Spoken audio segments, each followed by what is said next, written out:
Hello and welcome to Arsenal Analysed. I'm JC. I hope you're doing well. Today I bring you yet more tactical analysis. Another win for Arsenal. 6 points from two huge games, Chelsea and Manchester United. But today is all about Arsenal 3, United 1. We'll be breaking it all down. And if you do go on to enjoy today's video, a like would be super appreciated. And if you're new around here, why not consider subscribing, as it massively helps me out. And as you've already noticed, my voice is a little bit worse for wear after being at the game yesterday, non-stop singing and shouting. It's been in better shape. But nevertheless, I wanted to bring you a video. But what will we be covering today? So first things first, we'll be looking at the starting lineup and substitutes, followed by stats and action areas, breaking down key moments throughout the game, goals, systems, all that good stuff. And then to finish up, some player analysis, players I thought that stood out for good or bad. But let's waste no more time at all and jump straight into things. So with regards to the starting lineup, I suppose the only real surprise for me is I did half expect Arteta to go with a similar lineup and system to the one that was obviously very successful against Chelsea at the Bridge. Now, Manchester United are an attacking team, but maybe Arteta thought there would be periods of the game where they would sit deep, considering the form that they've been in of late. But apart from that, no real surprises in terms of who actually started the game. Good to see Tavares starting yet again at left back. Arteta showing him the faith that he needs, that will continue to build momentum and confidence. There were spells in the game where he probably wants to forget about them. And Cedric playing on the right-hand side, an area that was clearly something that United wanted to target. And we'll see that in some of those action areas in a later part of this video. But one thing that was really, really nice is the substitutes. We finally got to see Tomiyasu again. It feels like absolute forever. Yes, it was only a couple of minutes, but he's back and hopefully he will feature in the next game. Martinelli coming on for Smith Rowe is always the obvious one that we look to see. And then Saka did seem to pick up a knock in the 74th minute. Weren't the first time he went down during the game. He did seem to get battered quite a bit by the United players. But bringing on Rob Holding to really kind of solidify things at the back and see out a result is something that Arteta often goes with. Now, when Arsenal were in possession, as you can see on screen, Arsenal very much in a 4-2-3-1 formation, with Tavares potentially making up that fifth man, or even at times Xhaka. And then out of possession, we often saw Arsenal in a 4-4-2, that deep low block looking to hit United, as we've done throughout the season against other teams on the counter-attack. So no real surprises there. Let me know down in the comments below as to whether or not you saw anything that I might not have. Now, with regards to stats and action areas, as we can see here, it was a fairly equal game with regards to possession as well as shots. Arsenal registering just a couple more on target. XG also for both sides, very, very similar. So nothing there really stood out for me in terms of one team dominating over another. And as mentioned in the previous section, if we have a look at those action areas in the bottom left and bottom right-hand corner for both Arsenal and Manchester United, we can see that the game was very much played on the right-hand side of Arsenal. Now, I think that was, number one, as mentioned, United looking to really take advantage of Cedric. Maybe they saw that as an area to expose. But Arsenal also often get down that right-hand side because they like to go with the strength of Saka and Odegaard. A lot of what we do well does come in that area of the pitch. And then if we have a look at the general possession areas throughout the game, no real surprises there, with the game often won in midfield, as they say. But if we have a look at Arsenal's passing shape, no real surprises there. This time Saka, as we have seen so many times this season, the furthest player forward. Arsenal looking to play high and wide. Smith Rowe, very different to what Martinelli offers. He likes to come inside as opposed to go high and wide like Martinelli. And the biggest difference going forward was that Nketiah is in quite a high and advanced position. We do know that Lacazette, when he plays, tends to drop a little bit deeper. Tavares, number 20 there, you can see, again, looks to push forward. That's just part of his game. When you compare him to a Tomiyasu or a Cedric on the right-hand side, they're a little bit deeper. And if we have a look at Manchester United, very much looking to rely on their fullbacks, giving them that width and height. And then we look at their wingers, for example, a little bit more narrow. And that was something that we often saw throughout the game. Now, if we have a look at the key moments, Again, defending just like in the Chelsea game for both teams, a lot left to be desired. It wasn't at the highest level. We do know that Arsenal over the last month or so have not particularly been great at defending, although it has been a strong point at Arsenal in recent months, just not so much over the last 3 or 4 games. And United very much guilty of the same. But if we have a look here at picture number 1, United very much in a strong position with their back 3. Their fullback out here, marking Tavares. A ball comes in from Xhaka. For United, unfortunately, these two centre-backs here, the ball just goes straight past and they both unable to clear the ball, which means it falls to Saka, which we can see highlighted here in picture number 2. Now, he does have a shot, and the one thing that you need to do, what all good football players do, especially attacking players, is you've got to buy a ticket. You've got to be in the right place at the right time. Now, De Gea, as most Arsenal fans will know, he saved this shot, pushed it into a fairly decent area, in all fairness to him. But Tavares, quickest to it, and has an empty net to knock it into. So 1-0 to the Arsenal.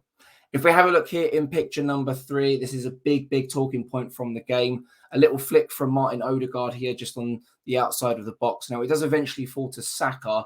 He doesn't control it. The ball quite literally hits him and then falls to Eddie Nketiah in an offside position.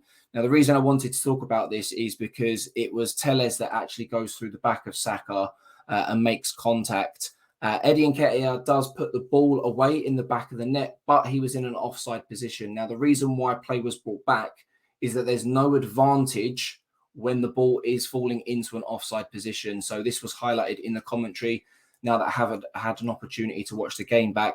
And that was one of the reasons for why the ball was brought back for a penalty. And you can see here in picture number 4, Eddie Nketiah is offside. So that's another talking point. Let me know your thoughts down below. Was it the right call? Was it the wrong call? Did Arsenal finally get the rub of the green with VAR? Let me know down in the comments below.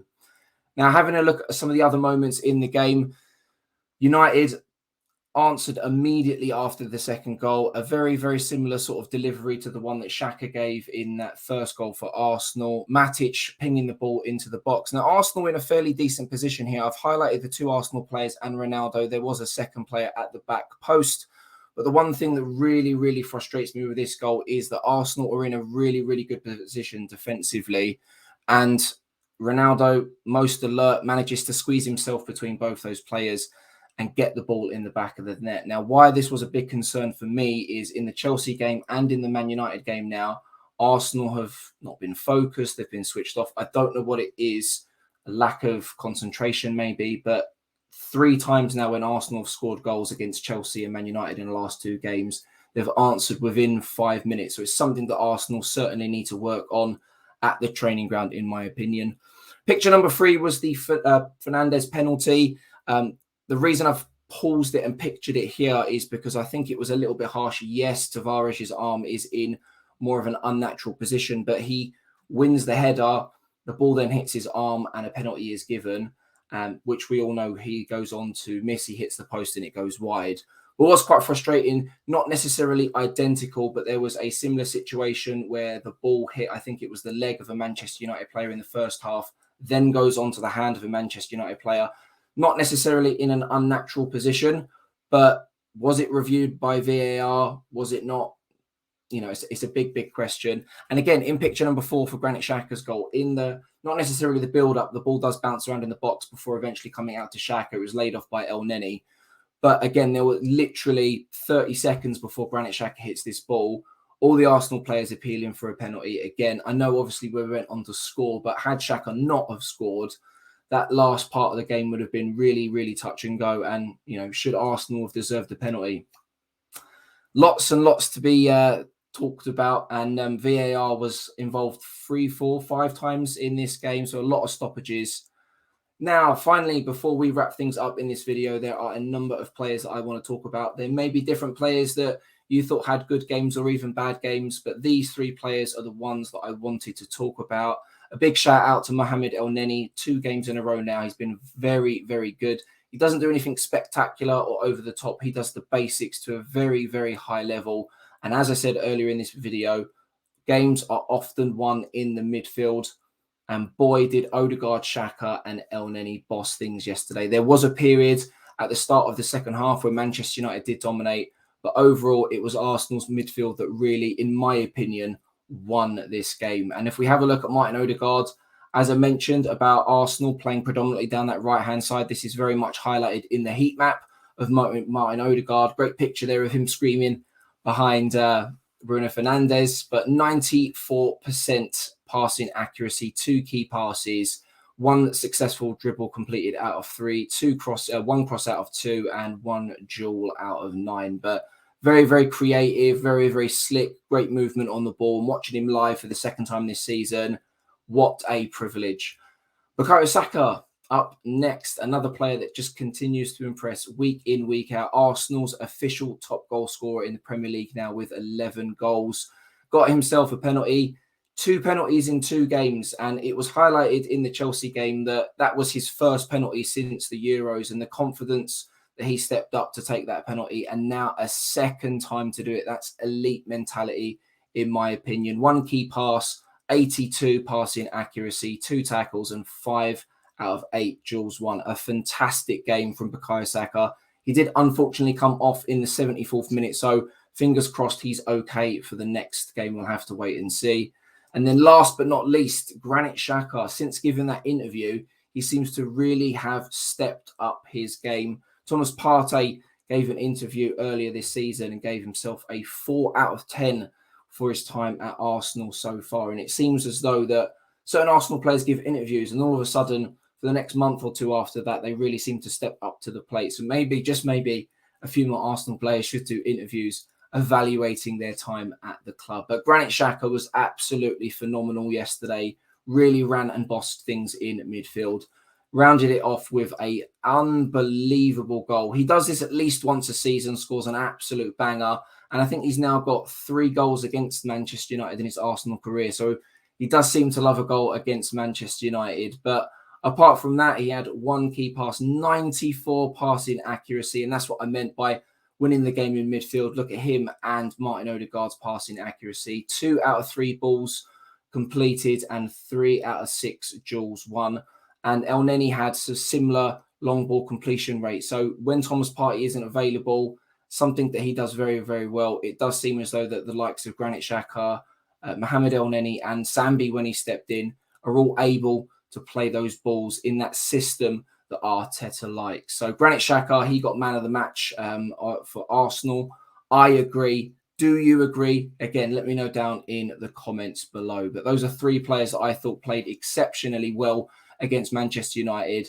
And as mentioned, a big shout out to Mohamed El Neni. And Gabriel, I thought he had a very, very good game as well. So as mentioned, that is going to about wrap things up. I hope you have enjoyed today's tactical analysis. 2 games in a row. Spurs dropped points yesterday as well. So Arsenal back in 4th, 2 points clear of the scum down the road. Are we in the driving seat? Yes, we are. It's in our hands. Once again, can we go on to secure Champions League football? It would be nice. But if you have enjoyed today's video, please do drop a like and subscribe if you're new around here. The support recently has been absolutely phenomenal, so thank you very much. But for now, I'm JC, and I will catch you in the next one. Take care and stay safe.